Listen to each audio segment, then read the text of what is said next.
안녕하세요, 진투레입니다. 제가 이번 시간에는 좀 빠른 공격수를 대처하는 방법에 대해서 알려드리려고 하는데요, 그 1대1 상황 중에서 가장 많이 나오는 포지션이 사이드백이에요. 사이드백. 그래서 그 사이드백이 수비력이 어느 정도 있어야지 빠른 공격수 혹은 공을 잘 차는 공격수를 막을 수가 있어요.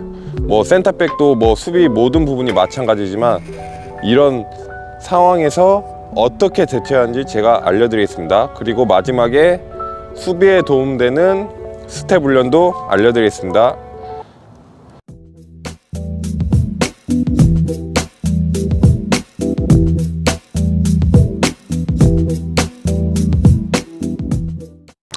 자, 처음에는 빠른 공격수를 못 돌아서게 하는 거예요. 대신 못 돌아서게 하는데 덤비지는 말아야 돼요. 왜냐면 공을 잘 차거나 빠른 공격수들한테 덤비면은 내가 한 번에 제쳐지기가 쉬워요.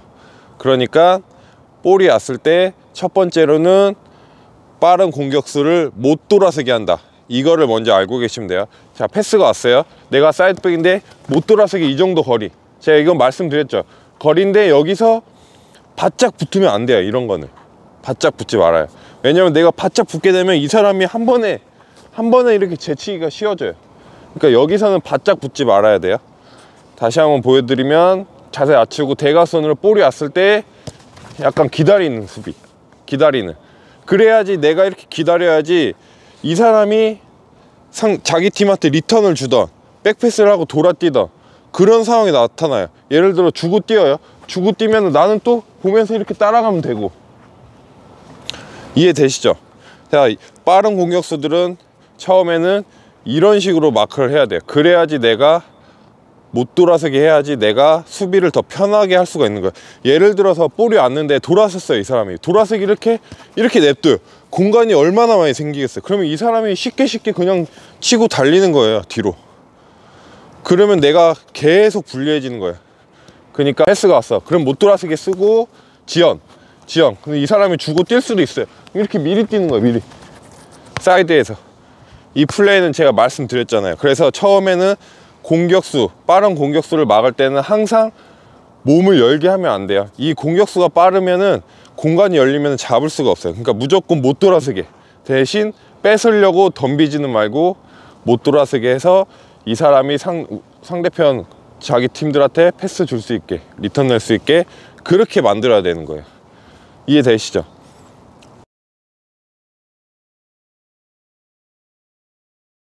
자, 두 번째는 무르는 수비를 하는 거예요. 예를 들어서 어쩔 수 없이 이렇게 공간을 줄 수도 있어요, 게임 상황에서. 근데 내가 여기서 이거를 앞쪽에서 이렇게 그냥 뺏으려고 하면은 이 사람이 그냥 치면은 이것도 한 번에 쉽게 제쳐지는 거예요. 그러니까 이 사람이 치고 들어올 때 빠르잖아요. 근데 내가 여기서 승부를 보면 안 돼요. 빠르면은 물르는 거예요. 치고 나오면 이렇게 계속 물르는 거예요. 이런 식으로 계속 미리. 그러다가 어느 정도 지역에 오면은 우리 팀들이 카바가 있기 때문에 여기서는 내가 1대1 상황 대치를 해도 되는 거예요. 치면은 뭐 뒤에 카바도 있고, 안으로 치면 뭐 수비형 미드필더 카바 있고. 그러니까 이런 지역에서 수비를 하는 거예요. 항상 거리를 두는 게 중요해요. 너무 이렇게 가까이 서도 안 돼요. 따라가기 힘들기 때문에 항상 지연하는 수비, 무게중심 하면서 뒤로 내리면서 빠른 공, 이런 식으로 따라가는 거예요. 이런 식으로.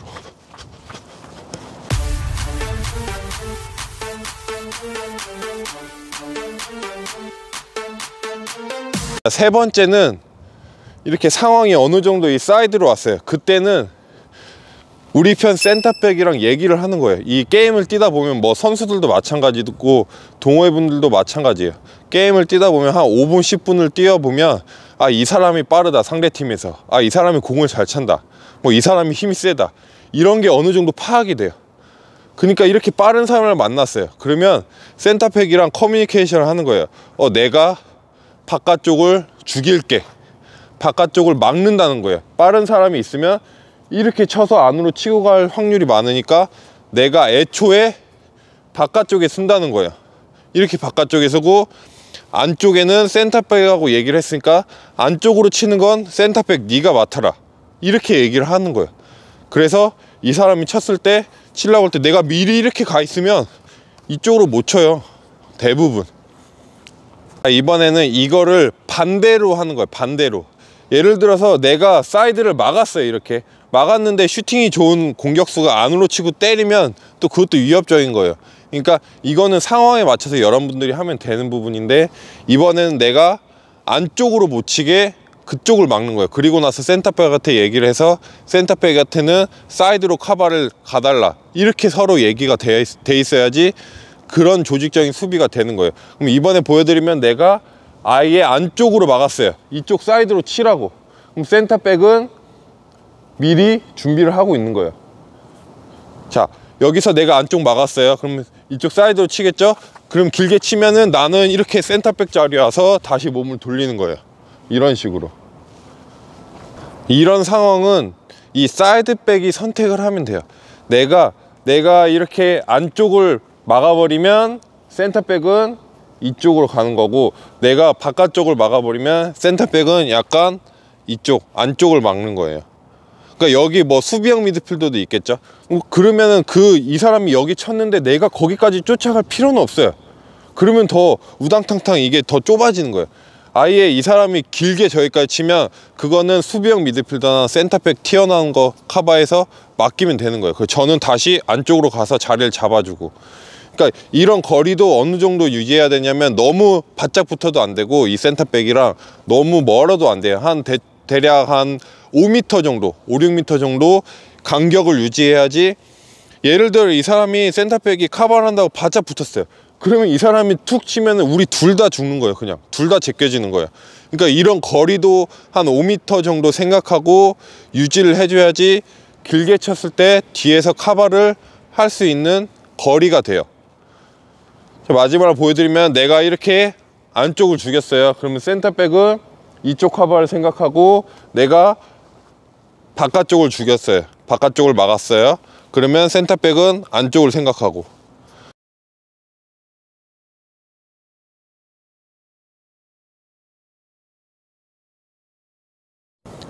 제가 여러분들이 진짜 수비를 더 잘할 수 있게 그 수비 스텝을 조금 알려드릴게요.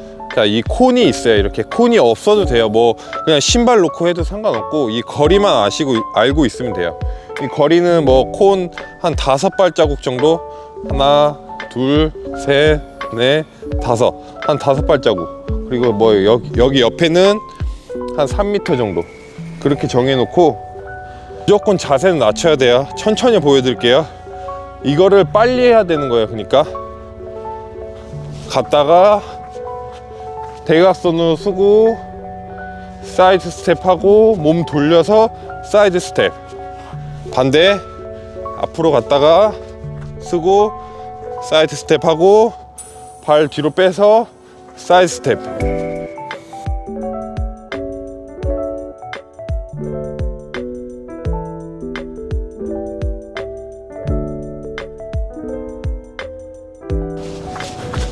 자, 여기서 스텝할 때 발을 이렇게 부딪히면 안 돼요. 그리고 짧게 이런 식으로 사이드 스텝. 자, 이게 첫 번째고, 두 번째는 앞으로 갔다가 쓰고 이런 식으로 또 앞으로 갔다가 쓰고 이렇게 넘어가는 거. 이렇게 갔다가 이렇게 앞으로 갔다가 쓰고 옆으로 뛰어서 몸 돌려서 옆으로 뛰는 거예요. 앞으로 갔다가 쓰고 옆으로 뛰고 옆으로.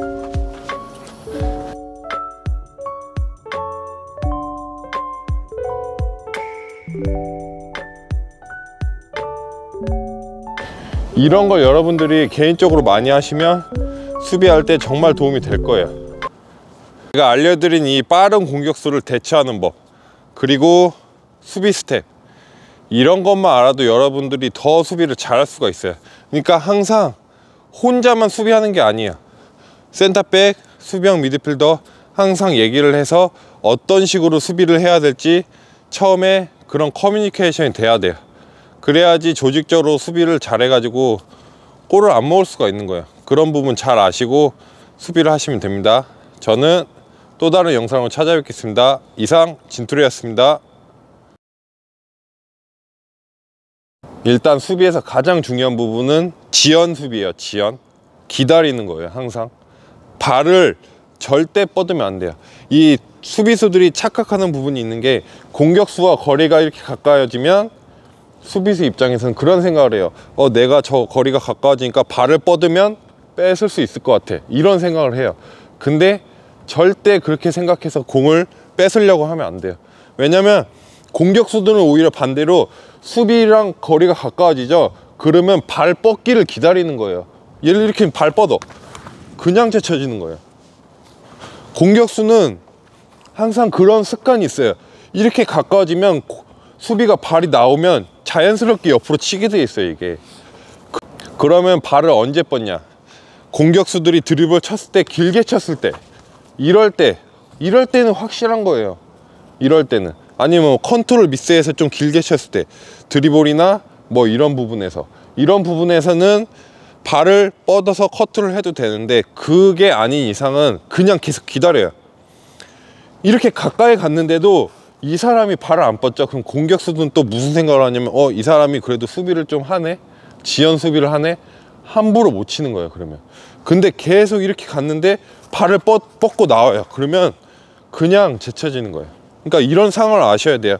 발은 상대 공격수가 드리블 미스가 났을 때 그때 뻗지, 절대 가까이 왔다고 뺏으려고 발을 뻗지 말아야 된다는 거예요. 무슨 말인지 이해되셨죠?